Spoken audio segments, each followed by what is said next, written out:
Hello folks, I'm Lou Beccaria, your host for today's edition of For the Health of It. In our ongoing efforts to bring you meaningful health topics that are both timely and instructive, our show today is about recovery from substance abuse. In this vein, we're going to hear from three gentlemen who have been a part of a unique and successful program called Manor of Hope that's located just outside Phoenixville in Oaks, PA.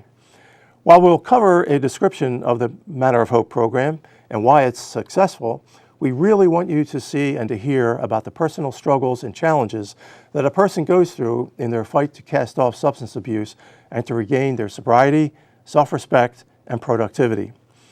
This is a perspective that we often don't get a chance to hear and to see up close. My guests to help us better understand this recovery process, and it is a process, are Elliott, Matthew, and Dan.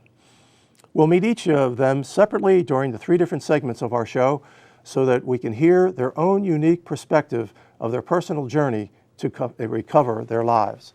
So, Elliott, welcome to the show. Thanks for being here and for taking time out of your day to help instruct our viewers. Thank you. So first, Elliott, tell us about just a little bit about your background. Where are you from and how old you are? All right. Again, my name is Elliott, and I'm 27 years old. I'm from Lancaster County originally, and moved out here about 18 months ago. I've been living right outside Phoenixville. Okay. You've been involved in the Manor of Hope program Yeah. for about 18 months? Yeah. Good. So how did you actually get into the substance abuse issue? Well, substance abuse started out for me with smoking weed and drinking alcohol, just kind of hanging out with friends doing it that way. And then I wanted to get a little more into it and started using other substances and prescription meds. And that's when things were going downhill rapidly. Mm-hmm. So, did you start taking the prescription meds because of an injury or like an operation and so forth? And, were you overprescribed?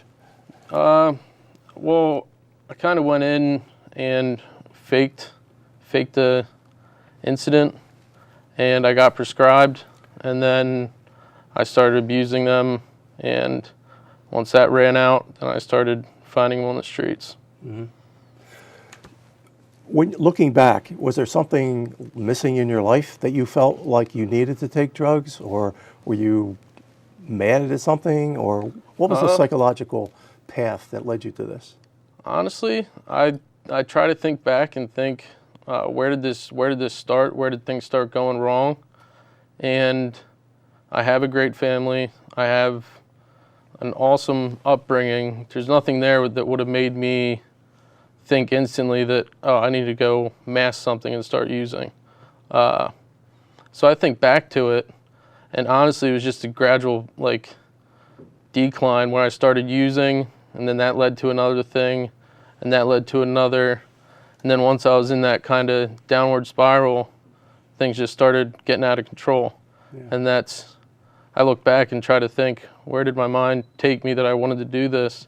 But there's not really any special indications. So that the pleasure that taking the drugs initially gave you just kind of led to a higher level of pleasure and a higher level of pleasure and so forth. Yeah. Yeah. So you're now involved in the Manor of Hope program. Have you been involved with programs before this? How many? Yeah, I've been probably over 10. 10 different programs? 10 different programs. I've been all over PA, and then I tried going down to Florida because I figured, it's a nice vacation spot, so why not go down there and try to get some recovery. But that turned out worse than PA. So, why? I think the freedom down there was, there's a bunch of issues with recovery houses and halfway houses out there. But that's where I found different ways of using, mm-hmm. and brought that back up to Pennsylvania with me, and things just kept getting worse. This is now the 11th program that you've been in, according to what you've just said. Yeah. What distinguishes the Manor of Hope program from the other 10 and that this seems to be successful for you.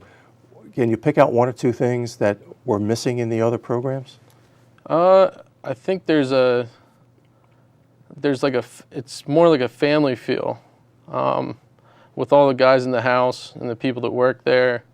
It's more of like a togetherness feel and things and opportunities we get to do, like there's Phillies season tickets, going to Eagles games, getting out there. I went whitewater rafting, just different things with guys from the house that builds more of a friendship than just kind of a set place that you're going to be for 30 days and then move on, because it is a year-long program.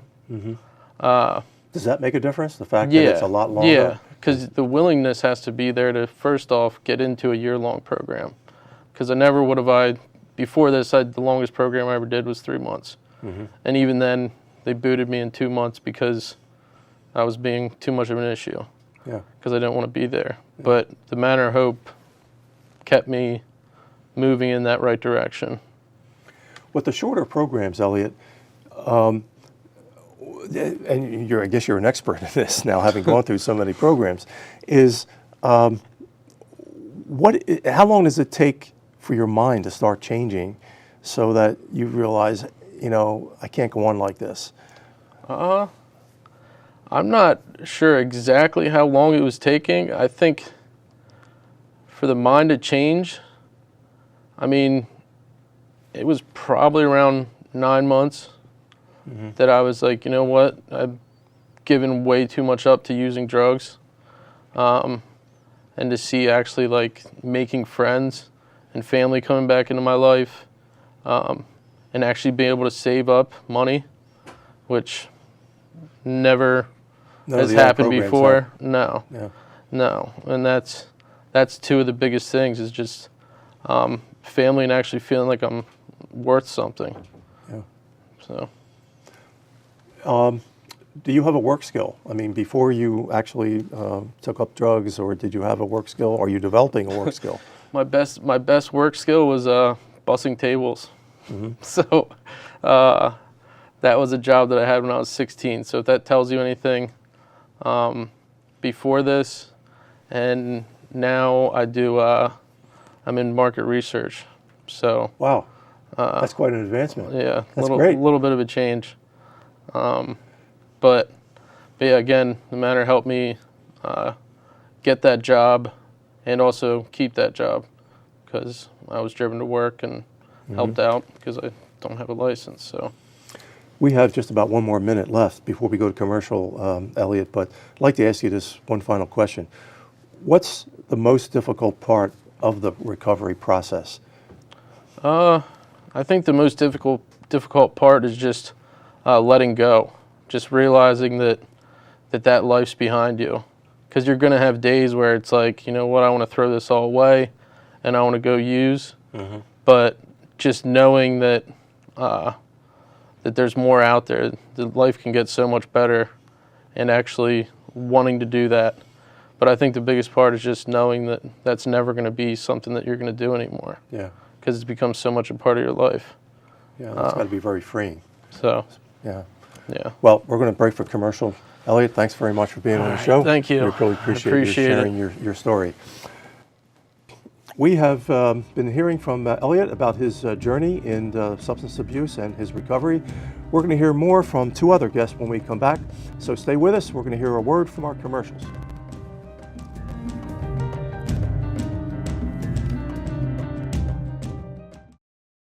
Welcome back to For the Health of It. And for those of you who are just tuning in, we have the pleasure today of talking with 3 gentlemen from the Manor of Hope program in Oaks, Pennsylvania, right outside of Phoenixville. And for the second portion of the show, we're going to be talking with Matthew about his journey in substance abuse and his recovery. And that's really the topic of what we're trying to get across today, is to have an understanding about recovery and what is involved in recovery from substance abuse. So Matthew, welcome to the show. Thanks very much for being here. And well, first, tell us just a little bit about your own background, where you came from, how old you are, what you like to do. All right. Well, thank you for having me. Yeah, my name's Matthew. I'm 30 years old. I'm from Harrisburg, Pennsylvania. Growing up, I always liked to play sports. I was an athlete, and yeah, I like to do everything outside. What sports did you play? I played football, baseball, lacrosse, basketball. I tried them all, you know. Did? Wow, that's pretty good. You must have been a good athlete. Well, how did you start your path down into substance abuse? Was it through prescription drugs? Was it through friends who got you involved in it? How did your journey start?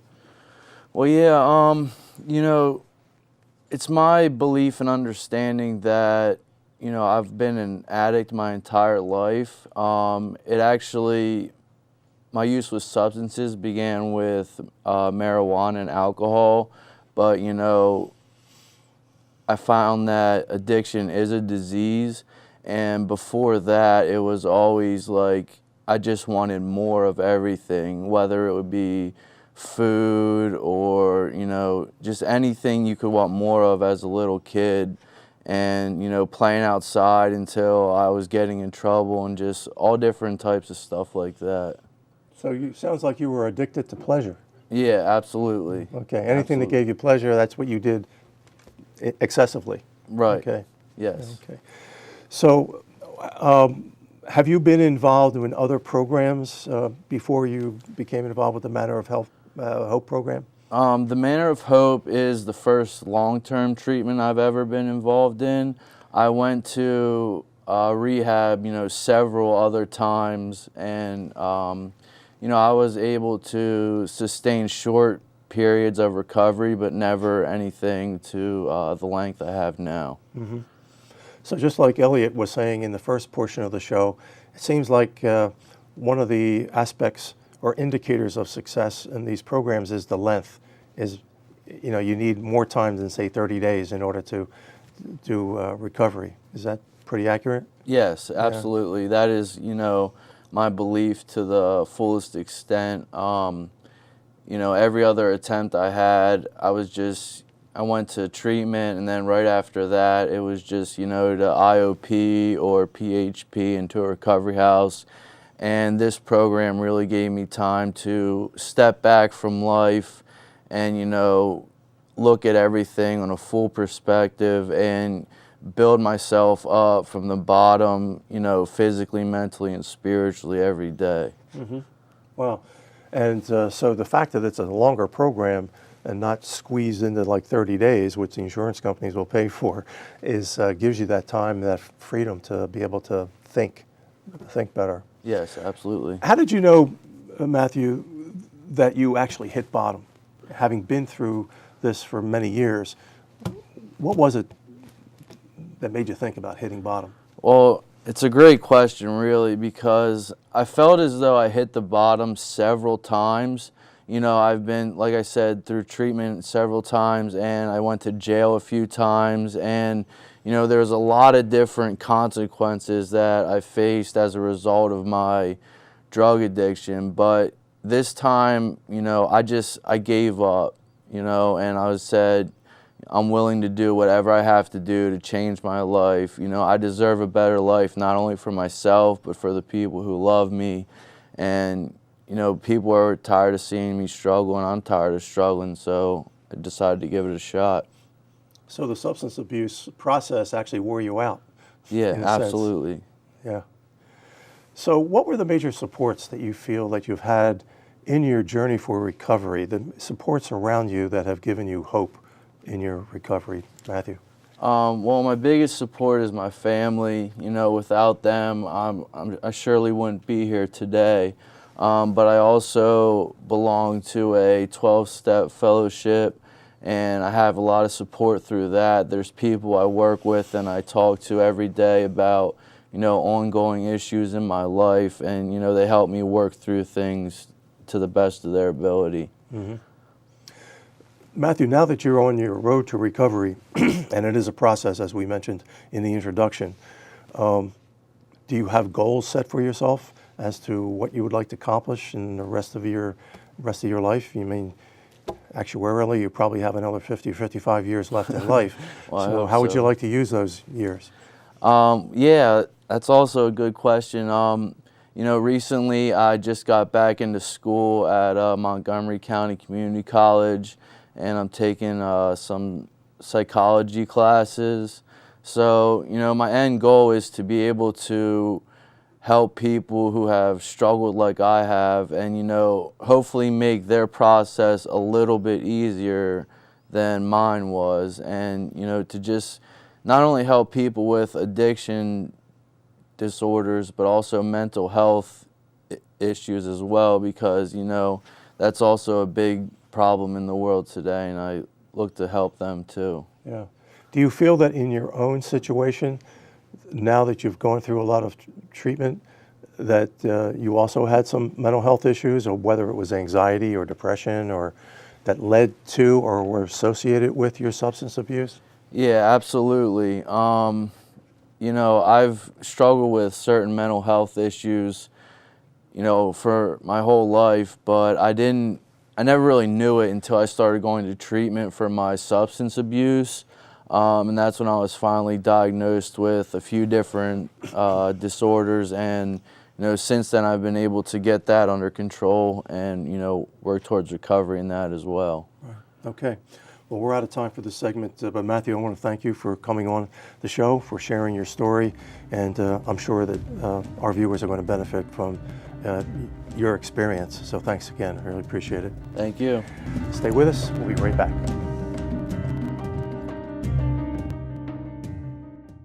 Hello, everyone. We're back on For the Health of It. For those of you who are just tuning in, we have the pleasure today of talking with three gentlemen. In the first segment, we talked with Elliott about his recovery. The second segment with Matthew. And now we're going to be talking with Dan about his personal journey in substance abuse recovery. So, Dan, welcome to the show, and thanks for being with us. We really appreciate it. Thanks for having me, Lou. So, tell us a little bit about your own background. Yeah, I grew up in this area, come from a great family. Grew up, loving sports, played football, basketball, baseball growing up, very active youth, and, no real indication early on that drinking would become a problem later in life, but, certainly coming from a great background, a great family, and took off with sports and academics. Mm-hmm. So was drinking your substance abuse of choice, and Yes. not hard drugs? Or? Yeah, drinking certainly led to some hard drugs, but from an early age, drinking was always, pretty early on. It became a solution to some inner angst, I guess. Always felt somewhat different, and drinking was, early on from, let's say, high school through college for sure, and a little bit after college, drinking was a solution to some inability to deal with life, maybe like others do, or a lot of people use other things to deal with life. Mine just happened to be drinking, especially after sports and competition kind of faded away after college. Yeah. Did the drinking kind of, because you were so involved in sports, did the drinking just kind of help you feel like, you were just as successful as the other guys, or helped you keep up with the other guys to be a good performer? Yeah, certainly. I'm competitive in a lot of aspects of my life. I would say I was a competitive drinker as well, and it was certainly a part of the social culture of, college athletics, and for me, it really did serve a social purpose. When I lost kind of, any structure in my life around athletics, I was really left with drinking heavily to, just to kind of manage life. And I would certainly say, drinking, again, it became a solution to something I lost in athletics, but then really when I hit bottom, the realization that drinking as a solution really did help me for a while. It didn't work anymore, and that was a really hard reality for me to deal with. Dan, you mentioned in your previous comment about hitting bottom, but what was the particular incident that stood out in your mind about, I know I've hit bottom? Yeah, great question. I think it was a culmination of attempts. As I mentioned, drinking had certainly become a solution for me, and I would give up for certain periods of time, and I was pretty good at picking myself up, dusting myself off, re-engaging in life, and getting back into a productive member of society. But that would only last so long, and eventually I would drink again for whatever reason. And every time I did that, the periods of relief that I got from drinking were much shorter. The consequences were much harsher and real. And the effect I had around, the people around me, my loved ones, my family, was much more severe. And every time realizing, alcohol is not working for me anymore, and when for a moment of my life, I could honestly say alcohol was the love of my life. And when I realized that was not working for me anymore, that was a harsh reality for sure. And I would say that was, a gift of desperation. Okay, well, I've been trying this for so long, it's not working anymore. Alcohol is trying to kill me, and the way I drink is going to kill me. We got to find another solution here. You mentioned before that you are a very competitive person and you participate in a lot of sports, and obviously you were competitive because you were in sports. Did you find that it was hard or easier to put that competitive spirit into your own sobriety, getting sober? Yeah, that's a great question. A little bit, I as Matt kind of mentioned, I do believe I have the disease of more. So even when I put the drink down and I re-engage life, I attack life full force, go 100 miles an hour, and try to engage in more rec athletics, more social engagements, more 12-step programs, and do more and more and more, because that's going to be the solution for me. And even that is, it does not end up working. And so, but as far as a competitive, I don't think there's a... I guess what I meant by that, Yeah. do you compete with yourself now Yeah. in order to say, I got to get sober? Okay. Yeah, I maybe in a sense, and I'm not sure if that's totally healthy. I've definitely tried that in the past, and it hasn't worked. For me, it's kind of a realization that I have to pace myself and realize every day that I have to, build physically, mentally, spiritually, to not drink one day at a time, which for a competitive person is tough to do. You kind of have to throttle yourself back in certain parts of life. Yeah. So kind of slowing down, would you say that is the most difficult part of your recovery process, learning to just chill? Yeah. Okay. Yeah, for sure. Right. Yeah, definitely. Taking a step back, and because that's unhealthy behavior too. Just always wanting to go do more, work harder, thrive. In more aspects of life is unhealthy and unsustainable. And recovery is all about sustaining a healthy, mode of living. Right. We have about 30 seconds left, but what I would like to ask you one final thing. What is it about the Manor of Hope program that stands out different from anything else that you've tried and is really helping you now? Yeah, I think the one thing they do is they assist. It's a long, slow process, which for a person like myself is really difficult. They help throttle you back just enough, but but not, withstanding and not allowing you to move forward in other aspects of your life. They definitely give you the freedom to take the journey that you want to take in your recovery, but they're also pretty, sufficient at throttling the patients back. Well, folks, we're out of time, and I wish we had more time to cover this very important topic and to have a little more extended discussion with Elliott, Matthew, and Dan. But that'll have to do it for now. Thanks to each of you gentlemen for being on the show and for having the courage to tell your personal story. We hope that you've gained, folks, some great insight into the mind, the personal struggles, and the challenges, and the successes involved in the recovery process from substance abuse. As you know, it's always our mission to help you gain a better understanding of all the aspects of health that can impact you either directly or indirectly as health consumers. I'm Lou Beccaria. It's been my pleasure to be your host. And remember, everybody, if you're healthy, you're wealthy. See you next time.